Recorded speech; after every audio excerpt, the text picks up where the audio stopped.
నవ్వులోయ్ మహేష్ నవ్వులోయ్ కారణమేమిటోయ్ అసలే కదేంటోయ్ ఏదో మత్తులో మదిగమ్మత్తులో అడుచు పిల్లలా సిగ్గుపడుతున్నావు.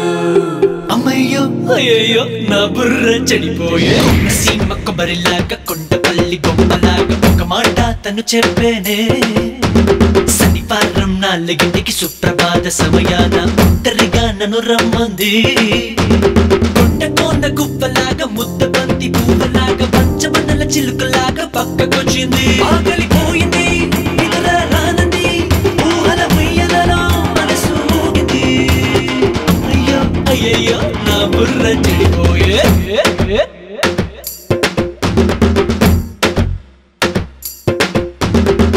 సీమ కొబ్బరిలాగా కొండపల్లి బొమ్మలాగా ఒక మాట తను చెప్పేనే శనివారం 4ంటికి సుప్రభాత సమయాన ఒంటరిగా నన్ను రమ్మంది.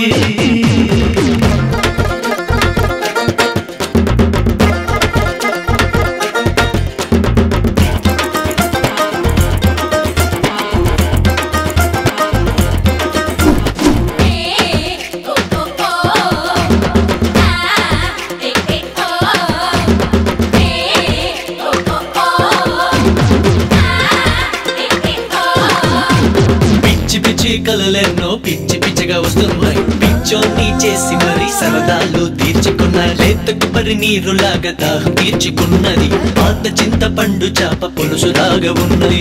ఇడిగ పట్టి నిప్పులాగా నరాలన్నీ ఉష్ణము కండ బలం గుండె బలం కోడి రెట్లు ఉన్నది. ఇళ్ళలోనూ కళ్ళలోనూ తనదే పోయి దర్శనం. నా జన్మ ఫలితానికి ఈ పిలుపే నిదర్శనం. అమ్మయ్యో అయ్యయ్యో నా బుర్ర చెడిపోయే చెప్పాడు మాటలింటే నవ్వులోయ్ మహేష్ నవ్వులోయ్ కారణమేమిటోయ్ అసలు కదేంటోయ్ ఏదో మత్తులో మదిగమ్మత్తులో అడుచు పిల్లలా సిగ్గుపడుతున్నావు.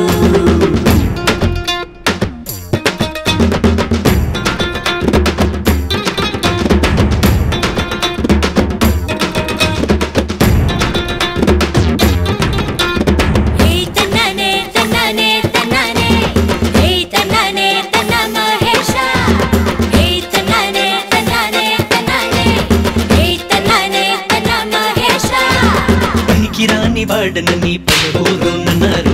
భవిష్యత్తు పోయనని ఎగతాళి చేశారు. దిక్కుమాలి నోడనని నాన్న కూడా తిట్టారు.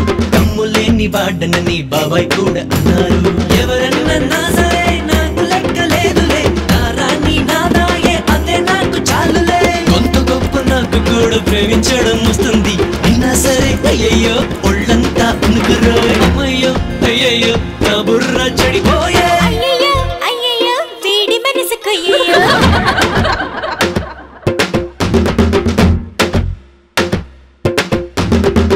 సీమ కొబ్బరిలాగా కొండపల్లి బొమ్మలాగా ఒక మాట తను చెప్పేనే శనివారం 4ంటికి సుప్రభాత సమయాన ఒంటరిగా నన్ను రమ్మంది. కొండ గువ్వలాగా ముద్ద బంతి పువ్వులాగా పంచమన్నల చిలుకలాగా పక్కకొచ్చింది.